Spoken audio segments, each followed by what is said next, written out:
अस्सलाम वालेकुम दोस्तों। जैसा कि आपके इल्म में होगा कि पाकिस्तान जैसे गरीब मुल्क हर वक्त किसी न किसी क्राइसिस में, किसी न किसी एहतजाज में, किसी न किसी इस तरह के मिसहैप में हर वक्त स्टक रहते हैं। और उनके स्टक रहने में अगर हम पाकिस्तान को देखें तो पाकिस्तान में आए दिन कोई ना कोई ऐसा वाक़या या हादसा चलता रहता है जिससे हमारी रेप्यूट भी ख़राब होती है, हमारे लोगों के माशी हालात जो है वो भी टाइट होते हैं, लोगों का रोज़गार भी डिस्टर्ब होता है और हमारे मुल्क की भी बदनामी होती है। और उसमें एक इस तरह के वाक़यात का एक तसलसल है जिस पर कन्फ्यूजन पैदा हो रही है कि हकीकत क्या है और हकीकत क्या नहीं है। जिस तरह आपने देखा होगा पिछले 2 से 3 दिन में पूरे पाकिस्तान में जो नौजवान एहतजाज कर रहे हैं कि पंजाब कॉलेज लाहौर में तालबा के साथ जो होने वाली ज़्यादती है उसके लिए वो कहते हैं कि जो सिक्योरिटी गार्ड है या वो जो ड्राइवर है उसको सरेआम फांसी दी जाए। उसके लिए जो इस वक्त इशू चल रहा है ये फर्स्ट टाइम नहीं हुआ। इससे पहले इस्लामिया यूनिवर्सिटी बहावलपुर का वाक़या हुआ जिसने इस्लामिया यूनिवर्सिटी का जो साउथ पंजाब में लाखों बच्चों को तालीम दे रही थी उसकी रेप्यूट ख़राब की। और जब इन्वेस्टिगेशन हुई तो पता चला कि हकीकत कुछ भी नहीं थी, ये सारा प्रोपोगंडा था। इसी पैटर्न पर अभी पंजाब कॉलेज जो पाकिस्तान में जो यंग लोगों को तालीम देने में अपना अहम रोल प्ले कर रहा है, उसका जब से ये वाक़या चला है उसके फ़ौरन बाद पूरे पाकिस्तान में जब एहतजाज हुआ तो मरियम नवाज़ ने एक हाई लेवल की कमेटी बनाई कि इन्वेस्टिगेट किया जाए कि मामला है किस टाइप का। तो उसमें जो 8-10 सीनियर लोग थे उन्होंने 6 घंटे इन्वेस्टिगेट किया, कॉलेज को भी विज़िट किया, कम्युनिटी को भी विज़िट किया, स्टूडेंट से भी मुलाकात की, पेरेंट्स को भी मिले और उसके बाद उन्हें रिपोर्ट दी। और उसमें उन्होंने कहा कि ये सारी अभी तक डिसइंफॉर्मेशन और मिस इन्फॉर्मेशन है, हकीकत का इससे कोई तल्लक नहीं है जो फर्स्ट इन्वेस्टिगेशन रिपोर्ट आई है। आपने ऑनलाइन मुख्तलिफ लोगों के जो एहतजाज चल रहे हैं उनमें इंटरव्यूज़ भी सुने होंगे। किसी को उसकी प्रॉपर ना लड़की की इन्फॉर्मेशन है, ना सिक्योरिटी गार्ड की इन्फॉर्मेशन है, ना वाक़या के बारे में क्लियर कट इन्फॉर्मेशन है। तो इसमें एक और बताता जाऊँ कि जो ग्लोबल थ्रेट्स हैं, पिछले दिनों एक रिपोर्ट लॉन्च हुई कि दुनिया का सबसे बड़ा थ्रेट इस वक्त क्या है। तो उन्होंने कहा 21st सेंचुरी में दुनिया के लिए सबसे बड़ा थ्रेट डिसइंफॉर्मेशन और मिस इन्फॉर्मेशन है। डिसइंफॉर्मेशन और मिस इन्फॉर्मेशन आपको कंफ्यूज करते हैं, आपको डिट्रैक्ट करते हैं, आपके माइंड को वो डिट्रैक्शन जो है उसका इतना ज़्यादा होता है कि आप अग्रेशन पे उतर आते हैं। और यही चीज़ पाकिस्तान में हो रही है कि पाकिस्तान में लिटरेसी रेट इतना ज़्यादा नहीं कि लोग चीज़ को इन्वेस्टिगेट कर सके।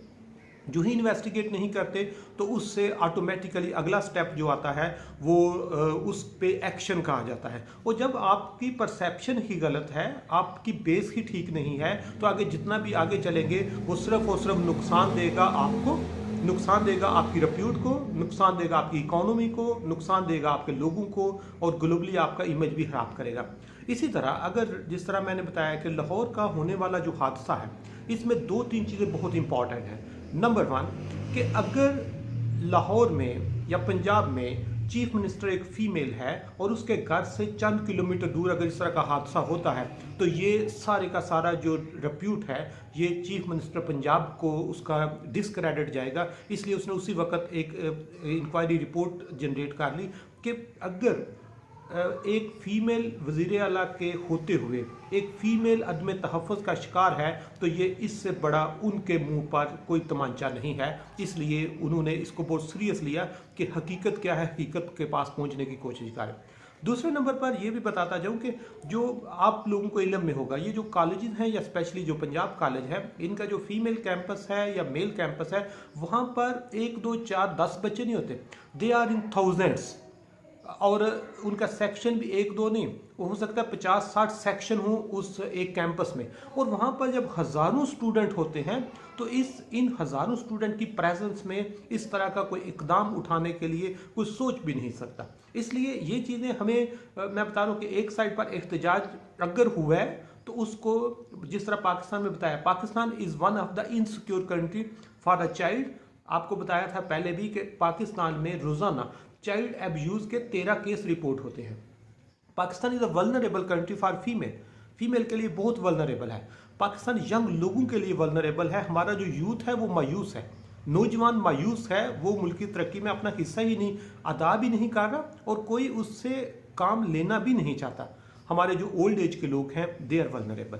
तो पाकिस्तान में सारे ये जो लोग वल्नरेबल हैं, इनमें स्पेसिफिकली जब कोई भी इस तरह की वल्नरेबिलिटी बढ़ती है, जिस तरह चाइल्ड अब्यूज़ है या फीमेल हैरेसमेंट है या नौजवानों के बारे में कोई इस तरह के मसाइल हैं, तो इस पर स्टेट का रोल बड़ा अहम होता है। स्टेट ने लॉ एंड ऑर्डर को इतना स्ट्रांग करना होता है कि स्टेट खुद इस तरह के मामला से सख्ती से निपटेगी और इस तरह के लोगों को जब निशाने इबरत बनाएगी तो कोई बंदा इस तरह की चीज़ के बारे में सोचने के वो कर भी नहीं सकता। तो इस तरह का जो बता रहा हूँ कि पंजाब कॉलेज का ये जो वाक़या, ये जो हादसा है, अगर ऐसा हकीकत में हुआ तो उसको सरेआम फांसी देना, उसको सज़ा देना, उनको कटहरे में लेके आना, ये चीफ मिनिस्टर पंजाब की सबसे बड़ी जिम्मेदारी है, क्योंकि वो एक फ़ीमेल है और अगर उसके दौर में फ़ीमेल भी अदम तहफ़्फ़ुज़ का शिकार है तो फिर आपको तबाह होने से दुनिया की कोई ताकत नहीं रोक सकती।